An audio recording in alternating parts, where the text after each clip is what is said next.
Ketemu lagi dengan kami di Bisnis Bersuara. Nah, sekarang kami sudah berada di kantor perusahaan catering terpercaya di Balikpapan, yaitu PT Bakul Rasa Nusantara. Nah, penasaran kan gimana keseruannya? Yuk ikuti kami.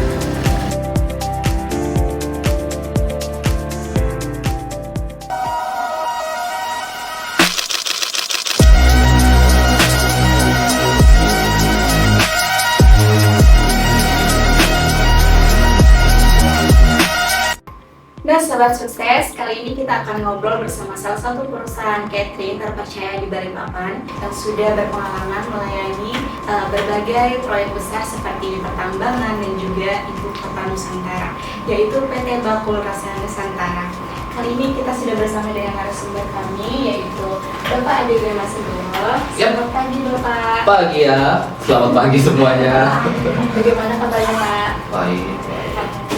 Terima kasih ya Pak sebelumnya karena kan sudah menyempatin waktunya nih buat bincang-bincang sama kami di sini. Ya. Baik nih Pak, sebelum kita mulai izinkan kami memperkenalkan diri dengan saya sendiri Lilipia. Saya Ade Ima. Saya Zuka Radila. Saya Ananda Fadila. Saya Jindania. Oke Mbak, selamat kenal semuanya ya. Pak. Nah langsung saja ya Pak. Ya. Mulai. Sebelum kita masuk ke topik nih, boleh dong ceritain sedikit awal mula berdirinya PT Bakul Rasa Nusantara itu gimana ya Pak? Oke.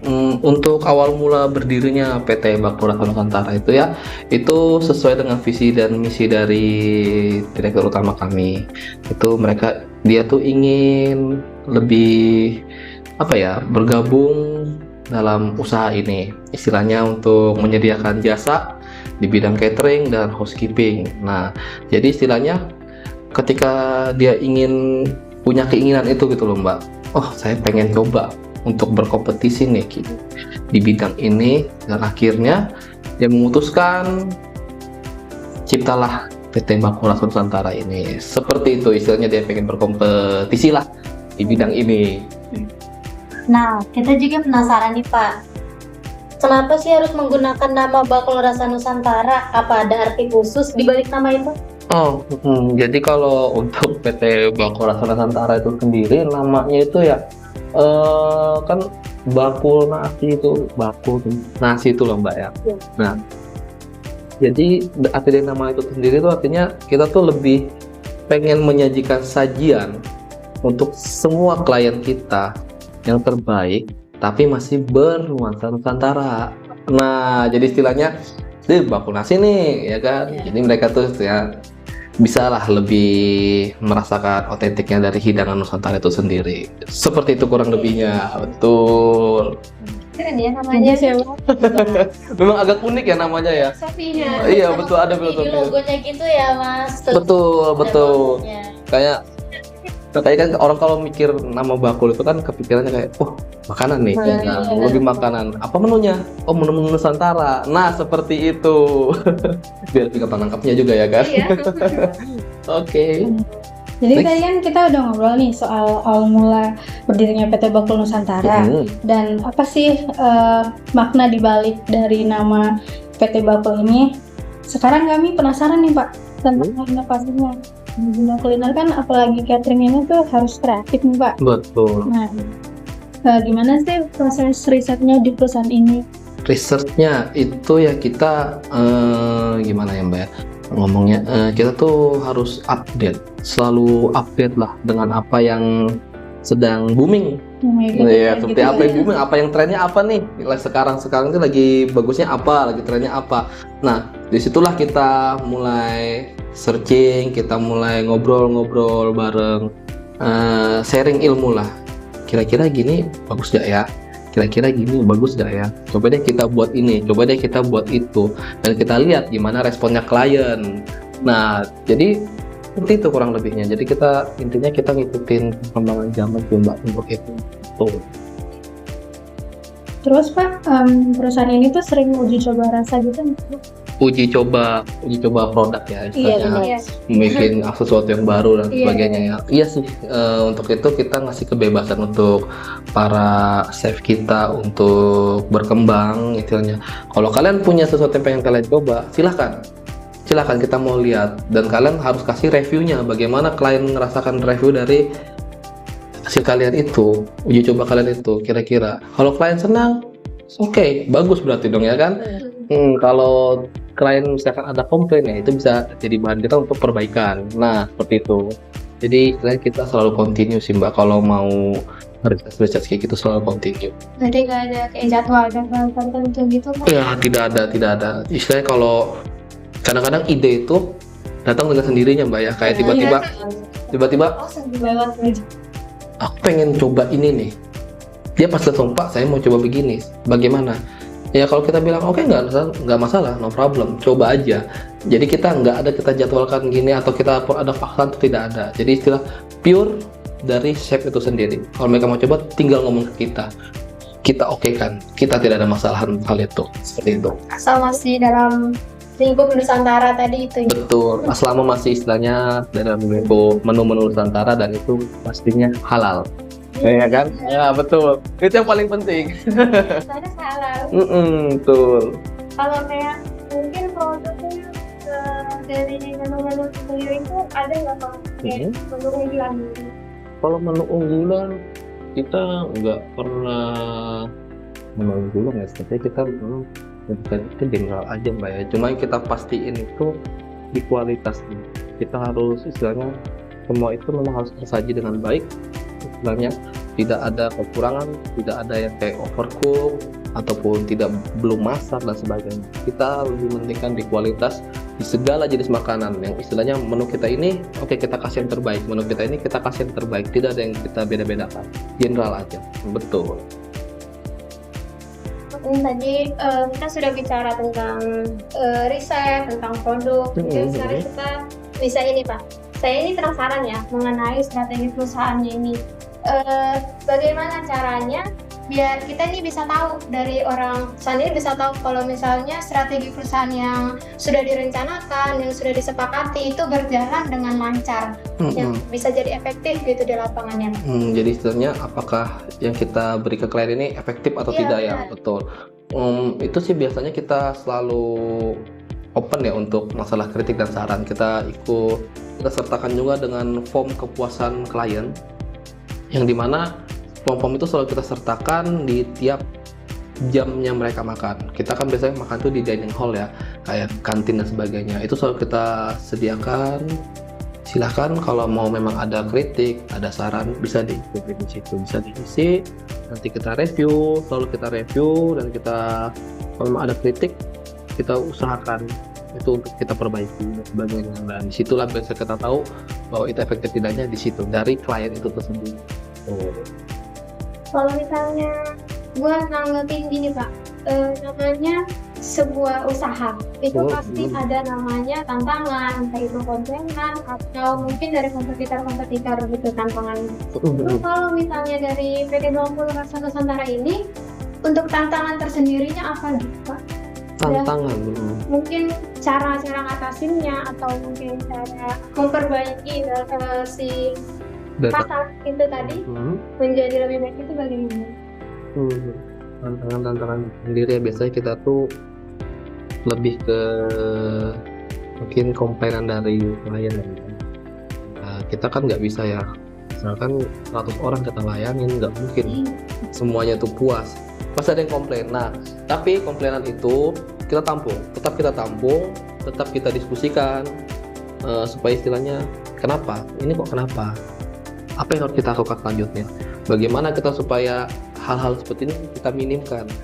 Disitulah kita dengan tim-tim kita, dengan Kofi dan sebagainya, kita bilang Pak gimana nih supaya kita inovasinya lebih bagus lagi, supaya hal seperti ini tidak ada lagi. Dan akhirnya memang istilahnya statistik yang istilahnya mereka yang awalnya komplain itu mulai naik.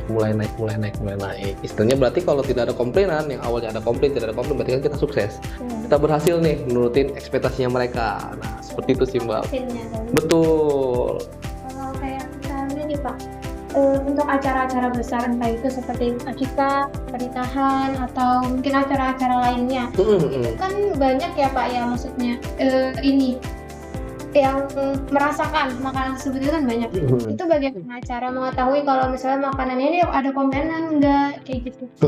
Oke, kalau untuk acara-acara seperti itu ya, mungkin maksudnya seperti bucket acara itu memang tuh sering sih Mbak. Itu kan kalau untuk di suatu perusahaan tuh dia seperti event tertentu ya, itu pasti dia masaknya, misalnya acaranya ya kurang lebih seperti kayak gitu ya, seperti Mbak maksud kan. Itu biasanya dari jajaran kita, bahkan sampai di root kita itu terjun langsung istilahnya kita mau survei kayak gitu, kita nggak mungkin ya satu orang itu kita survei dengan form seperti yang saya bilang sebelumnya. Itu kita nanya langsung, jadi kita lebih tip untuk bertanya ke para tamu yang datang, gimana nih, apa rasanya kira-kira, kita selip ya, tadi kita ngomong tuh diselip-selipin. Nah maksudnya bagaimana kira-kira makanannya, apakah ada yang kurang, apakah masukannya dan sebagainya. Nah dan dari data-data kita itu bisa kita pastikan apa yang kurang, dan istilahnya ya kita bisa lihat langsung lah. Memang kita harus lihat langsung kayak gitu Mbak. Untuk survei gitu kita harus lihat langsung, kita juga nggak bisa mengandalkan form ya, dan kadang kita harus lihat langsung sendiri, dan itu salah satu cara yang kita gunakan untuk acara-acara gitu. Yes. Kalau untuk indikator utama yang digunakan untuk perusahaan ini tuh untuk menilai apakah strategi ini berhasil atau tidak itu seperti apa? Kita ada reportnya tuh kayak seperti report mingguan Mbak ya. Jadi kita dalam seminggu itu ketika menu yang kita gunakan seperti ini, berapa banyak komplainan, berapa banyak yang tidak komplain. Nah dari situ kan kita tahu ya, oh ternyata di sini senangnya makanan seperti ini, oh di sini senangnya makanan seperti ini. Oke, kita coba next, kita coba buat makan seperti ini, kira-kira ada komplain atau tidak. Nah kadang-kadang ya kalau misalkan saya bosan kalau menunya ini lagi di minggu ini, berarti statistiknya turun ya kan. Oke, berarti kita selang nih jadi 2 minggu kali seperti itu, dan di situ kita kembali lagi kita lihat dari respon dari klien itu sendiri, seperti itu Mbak. Gimana proses evaluasinya, apakah ada langkah-langkah yang bisa dilakukan? Iya, kalau untuk evaluasinya kita selalu ngevaluasi ya dalam satu hari itu kira-kira berapa banyak komplainnya kita, apa aja komplainan dan sebagainya, dan itu kita jadikan acuan untuk kedepannya. Jadi kita nggak ada yang kayak oke, ada juga minggu bulanan, tapi kita lebih ke fokusnya setelah harian itu. Jadi kayak gimana makan siang, ada masalah apa, gimana makan sore, ada masalah apa, gimana makan malam, ada masalah apa, dan di situ kita collect datanya, kita bilang, baru kita diskusikan kepada pihak dari kitchen dan sebagainya. Disitulah kita bisa ngevaluasi ya Mbak ya, kira-kira apakah hari ini kita sukses atau tidak, seperti itu. Kalau kita lihat dari strategi perusahaan, yang bagus tuh butuh eksekusi yang rapi juga kan. Nah biasanya perusahaan itu bisa memakai alat bantu atau metode khusus apa sih yang bisa bantu strategi itu bisa berjalan secara efektif? Jadi kita tuh rajin Mbak ya, kita tuh rajin nge-review dari istilahnya strategi dari perusahaan-perusahaan lainnya yang besar. Kira-kira apa sih yang mereka gunakan? Kira-kira metode apa yang kira-kira bisa berhasil? Dan beberapa caranya juga kita dengan YouTube ya. Itu koki-koki kita rajin sekali tuh ngecek-ngecek menu-menu baru gitu. Mereka kayaknya berlangganan tuh, nggak tahu tuh. Kayaknya berlangganan banget sama channel-channel kayak gitu, betul. Dan ketika mereka menemukan sesuatu menarik yang sekiranya mereka bisa, itu pasti datang kita, Pak, ini coba lihat, dilihat kan video kenapa? Nah gini, kayaknya saya bisa buat kayak gini. Kayaknya saya mau coba kayak gini. Ya udah, kalau memang kamu mau coba, bahannya ada, kamu merasa sanggup, coba aja, nggak ada masalah kita. Yang penting masih dalam tema Nusantara. Seperti itu sih Mbak. Jadi kita lebih berperan pentingnya ke kita sendiri yang research, mau itu dari via YouTube ataupun dari kita mau lihat adaptif dari perusahaan-perusahaan lainnya, itu memang seperti itu caranya. Iya. Mungkin dari proses sisi produksi atau layanan catering, itu seberapa besar sih Pak peluangnya? Sangat besar Mbak, sangat besar. Misalnya kayak teknologi itu ya sangat besar. Kita harus selalu up to date kan ya. Kita nggak boleh stay sama cara kita seperti ini, kita harus ngikutin zaman. Dan bagaimana kita tahu perkembangan zaman? Ya dari tren-tren itu sendiri yang ada di sosmed, ya kan, di YouTube, betul, dan sebagainya. Seperti itu. Jadi kita sendiri yang harus up to date supaya kita tahu perkembangan zaman.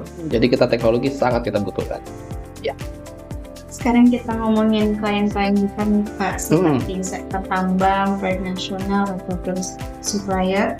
Mereka kan punya kebutuhan yang sangat spesifik dan kadang berbeda dari konsumen yang biasanya. Betul. Nah, gimana sih tim R&D di perusahaan itu bisa memahami dan menyesuaikan diri dengan kebutuhan mereka? Oke, kalau itu ya, karena sebenarnya kalau dari sektor-sektor besar seperti itu kan yang paling menantang itu adalah dari jumlahnya mereka. Satu hari itu bisa sampai 900, bisa ya minimal segitulah, misalnya karena 3 kali makan ya, nggak satu kali makan itu 300, 180 sampai 300 orang. Dan disitulah yang menantangnya karena kita harus ngikutin nih, kira-kira seleranya 300 orang ini apa. Dan dari itu kan tidak mungkin semuanya suka dengan apa yang pasti ada protesnya. Nah, masukan itulah yang kita gunakan. Masukan-masukan itu kita pakai, masukan itu kira-kira nih sukanya apa. Nah, disitulah habis evaluasi itu baru kita pastikan, kita istilahnya mau statistik itu naik bukan turun. Seperti itu sih Mbak. Kita tuh mau tahu dari klien maunya apa. Kalian maunya apa? Oke, kita wujudin. Kita coba wujudkan. Kalau memang sesuai ekspektasi mereka, berarti kita bagus, pelayanan kita baik. Seperti itu. Selain itu Pak, berbicara soal menyesuaikan produk ya, emang nggak sih PT Bakul Rasa Nusantara itu mengalami kayak harus mengcustom gitu. Oh, itu sih sering adalah beberapa. Karena misalkan ketika kita kan tiap pagi kita pasti ngasih mail sheetnya Mbak. Intinya hari ini kita masak apa, menu kita hari ini apa. Dan dari situ, dari perwakilan klien kita pasti ada ngasih info, Mbak, untuk si A requestnya tidak pedas, untuk si B requestnya tidak terlalu matang dan sebagainya. Istilahnya adalah kayak gitu, request khusus seperti itu ya. Nah, disitulah tantangannya. Oke, kalau mereka kayak gitu, kita dengarkan karena mereka klien kita. Oke, kita buatkan sendiri. Jadi kita buatkan dulu yang secara general selesai. Nanti untuk orderan khusus itu kita buatkan belakangan dan kita kirimkan barengan juga. Nah, dari situ kan kita lihat juga nih, oh ternyata yang kita terima dari klien, oh sesuai. Nah, disitulah artinya kita sudah sukses untuk memenuhi nih special request yang mereka, seperti itu. Baik nih Pak, sebelum kita tutup, saya yakin banget nih banyak yang penasaran tentang tips dalam membangun strategi yang efektif supaya usaha itu bisa tumbuh dan terus berkembang seperti PT Bakul Rasa Nusantara. Untuk saran-sarannya ya, untuk Tips dan sarannya, kita ini kan kalau untuk di bidang food ini, artinya kita ini kan lebih ke pelayanan untuk customer, untuk klien dan sebagainya. Jadi sih kalau saran dari saya sih sepertinya di pelayanan itu sendiri. Pelayanan itu sendiri yang harus kita kuatin. Pelayanan itu termasuk produk yang kita berikan harus selalu yang terbaik. Dan pelayanan tersebut juga kurang lebih seperti kayak klien, kritiknya klien, masukannya klien, itu kita dengarkan, kita tampung, kita evaluasi, dan kita ikutin. Kalau memang cocok, klien puas artinya kita sukses, berarti kita berhasil. Nah, kembali lagi kalau intinya ke pelayanan dan produknya istilahnya kita memang harus sesuai standarnya mereka tidak ada komplainan, mereka senang, itu sukses sudah. Seperti itu pelayanannya. Oke, jadi seperti ya guys. Jadi itu tadi ya, sekian podcast dari kami. Terima kasih juga untuk para sobat-sobat sukses di luar sana yang mungkin masih merintis usaha atau mau mengembangkan usahanya. Semoga dengan podcast ini kita semua nih, baik kita maupun kalian yang sedang nonton ini bisa terinspirasi dengan apa yang disampaikan oleh Bapak tadi. Sangat menginspirasi sih ya. Iya, terima kasih. Dan juga tentu saja kami semua berterima kasih kepada PT Bakul Rasa Nusantara dan semoga bisa terus maju, semakin sukses dan menjadi inspirasi bagi banyak pelaku usaha lainnya. Amin. Terima kasih sekali lagi untuk Bapak atas waktu yang telah disempatkan untuk kami. Sama-sama. Sampai jumpa lagi tentunya bersama kami di podcast dari See you.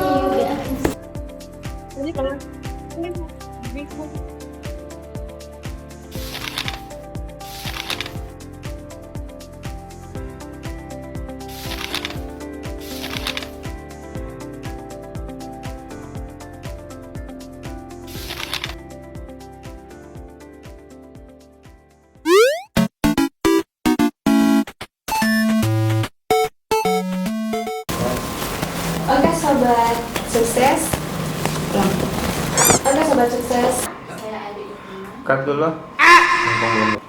Belum menjawab. Proses makan itu selesai ya. Assalamualaikum.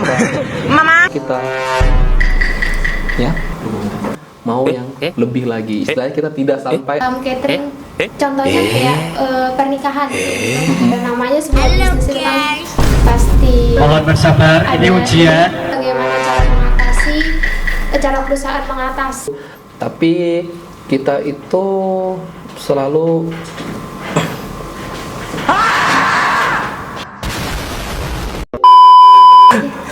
udah masuk di kamera itu. Oke, itu tidak masuk di persenan kita. Sobat-sobat sekalian yang sudah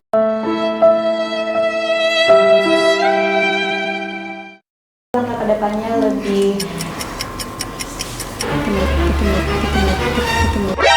何？お前はもう死んでいる。